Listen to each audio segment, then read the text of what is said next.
Yeah, mga idol, lakad na tayo sa Medellin. So, pababa siya.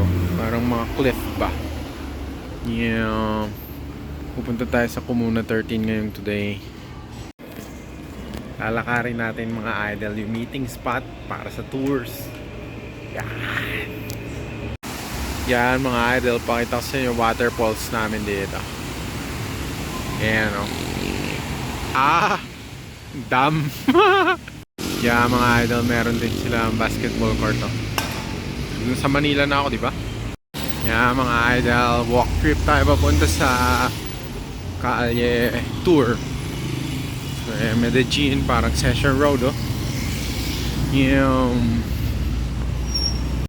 Yeah, mga idol, empanada, street food, 3,000 Colombian peso o 1 guilder, mga ganun. 1 guilder food, yeah. Salsa, di ko alam. Yeah, mga idol, dito naman tayo sa train station. Parang MRT lang, oh. Ngantay maraming foods. Okay, tayo tren. Yeah, mga idol, train station. Mga tao dito, hindi sila mukhang taga Central Business District. So, hindi sila mukhang mga sobrang busy tao. Ang forma nila parang hindi less stress dahil parang mga taga Baguio City. Yeah. Pasig River. Yeah, mga idol, simula na ng groupings. Group A, Group B. Kasi ano tayo, mag-tutor. Sa English group tayo, dyan tayo sa kanan. Dito naman sa kaliwa, Spanish. Doon na ako sa kaliwa. So, train station sila 2 beses bago pumunta ng Comuna 13. At magki-cable car pa. Cable car tour tayo. Yeah. So, pagmamasdan natin yung Comuna 13, pinaka-dangerous na community dito. Yan mga idol, sakin tayo sa Gandola. Yung taning na tanaw niya na yung Comuna 13. It started like a couple of churches. Yeah. And around those churches, the municipality started growing. Right. So municipality started like near the city center, Yeah. and then Poblado Yeah. church actually started like that. Hindi siya gumagalaw kasi They founded the church, the main square, and around sobrang that they million In thousand the feet mural above of the, ground na inside the nagdadrive train papunta siya station, sa was taas na opened the spot church for someone para else. matanaw yung the very Crescent special 13. to do the tour, and she said like they are similar to the favelas in Rio. Family keeps like in the same place. Nanginig na. Oh, yeah. So, Poblado, tas dito, tas doon, tas 123. Yan, mga idol, teacher ng Medellin. So, nakakatira sila sa pagitan ng mga bondok. Yan.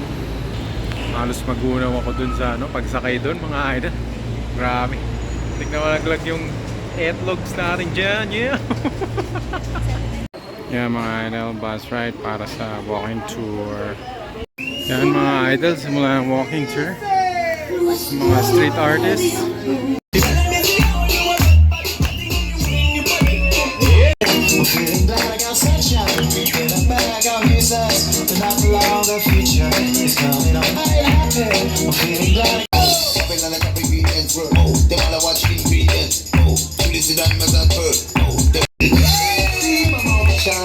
Increíble.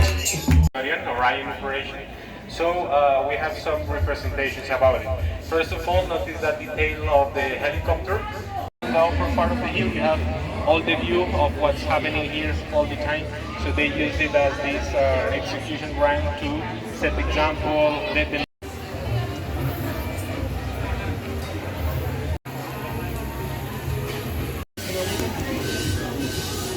Yan mga idol, cheese bread. Marami na gusto ko rin sa wish.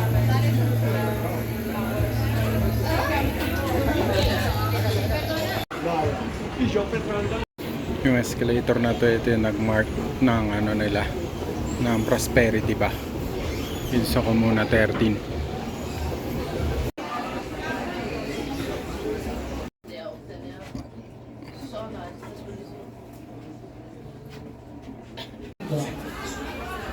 Amerika.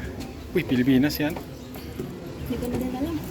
Force, for example, just to try and get in, it would be a kind of a suicide. I like this spot also because of this view that over here.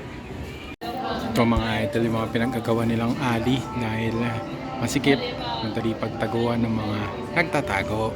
Kaya mga garmer, silang tindahan niya. Yeah. Kaya mga idol, itong escalator yung mga nag-start na kanilang growth dito sa Medellin. Dahil dati itong Comuna 13, ito ang pinaka-dangerous community in the world. Dahil sa mga drug wars, ganyan, nagtalo-talunan nila. Yeah. 16 October 2002. Nakakain naman kami ng ice trap.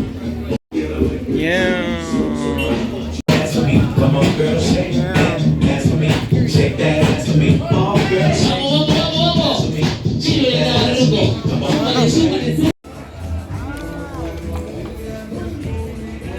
So ang daming mga shops dito sa taas ng Comuna 13. Nadadaanan pa ng motorsiklo. Pangis, nakaka-deliver pa. Ay, ang Comuna 13 mga idol, dating naging stronghold ng Medellin cartel nung 80s to 90s. Dahil mumurahin yung mga tao rito sa paligid. Dahil mga squatter nga, madali silang i-hire para sa lahat ng mga katarantaduhan. Tapos mula noong 2002, ayun na, doon na nila finush yung mga pagbabago mula doon sa mga military reclamation na nangyari dito. Yeah, mga idol, mapapansin nyo, pare-pares yung itsura ng mga bahay. Kasi maraming clay deposit tong bansang to. Kaya yan ang gamit nila rito. Napakalaki ng industrial ng industriya nila dito. Sa ganyan. Ayan, ganyan. Ayan mga idol, doon daw yung mass graveyard nila dito. Nagkaroon na sa dark times nitong community 13. Yan, dami nilang parang Las Vegas, oh. Con, alak. Halos matapos na ata yung tour mga kaisda. Halos mga 4 na oras yata yun. Pagod Country of Eternal Spring daw to. Puno-puno daw ng bulaklak sa part kaya yun. No, lo siento. Diba? Galing natin, napalis natin yung bata. Mga alak nila may weed. Yan mga idol, ang nakaraan ng Comuna 13 mula sa pagiging one of the world's most dangerous community. Bang bang bang bang. Bang bang bang bang. Tapos ginawa nilang murals lahat ng mga duguan. Yan, yan. Comuna 13, once a dangerous cartel-controlled neighborhood in Medellin, has transformed into a vibrant hub of art and culture showcasing our community's resilience through murals, music, and dance. Parang naglalakad sa mga stair ng Manila. Yan. Yan naman mga basketbola na yan. Ginamit nilang fully reveal. Nalagay yung mga pugot. Mga pinugot nila para mapakita yung power. Sino namumuno rito. Kaya mga idol, natapos na natin yung Comuna 13 tour. Nakabalik na tayo sa train station sa start ulit. So pupunta naman tayo ng foods ng ngayon, Colombian foods.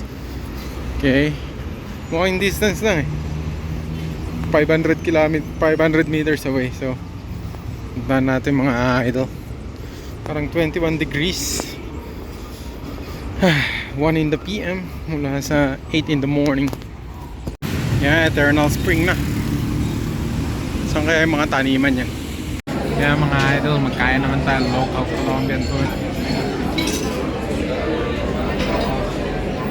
Yeah. Yan ang Colombian meal nila, $14. Yeah. Ito mga idol, pollo and parang taba Mapansin nyo parang ganyan, no? Sobrang sarap.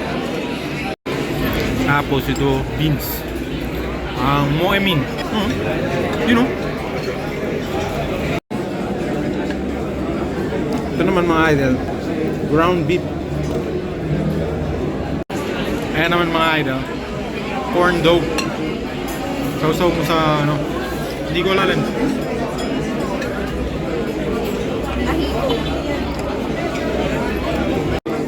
Ito naman mga idol, saging con baka. Oops, gumagalaw eh. Yan mga idol, ahiko. Ito masarap eh. Chicken and parang taba. Kain kayo sa Mondongos, and so far lahat ng mga restaurant dito sobrang bilis. Less than 5 minute service, instant. Grabe, hahabulin nila ang trabaho dito. Kung sa amin sa isla namin, tatakbuhan. Ayan o, yung pork sakto dito. Glass. Okay ah. Ito daw, ganito kainin yung ayako. Isaw-saw mo ba daw ba dun? You know? Moto shop. Yeah. Yeah, mga idol, sa La Provincia na tayo. Yeah. Yeah, mga idol. Ito yung Eastwood nila. Yeah, mga idol. So, ang goal natin ngayon today is malasing. Let's go! Nasa Japan na tayo. Yeah! Yeah! Yeah! Yeah!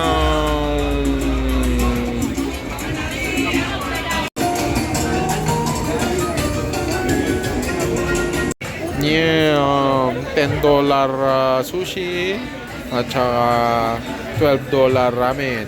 50% off na yun mula sa Curaçao. Lipat naman mga nyem.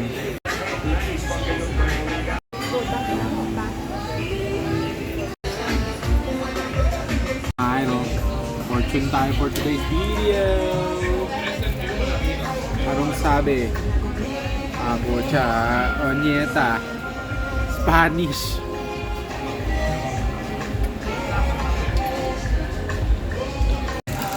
Ano ang iyong kapalaran?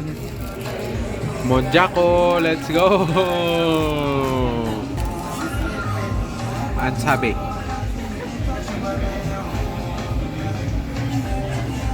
Hindi nababasa. Ayan. A veces solo queda decir que se cagiga lo que pollo. Sometimes it only remains to say that what is lazy falls and continue. Hindi nag-translate na maayos eh.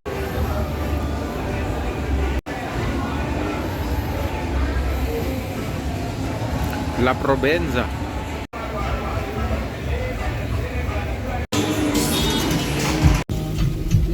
Umulan na mga idol, batse na. So unang sakay ng taxi dito is 5,000 Colombian peso or almost $1. $1 yata yun. Yan mga idol, sobrang bilis ng mga serbisyo dito. Bumili tayo ng Mr. Beast food. Mamit tayo ng 45. So, bayad tayo ng mga $9 sa food and then $2 sa delivery.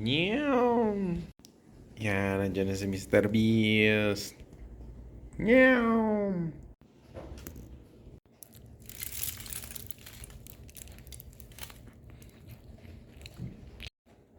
So, very good.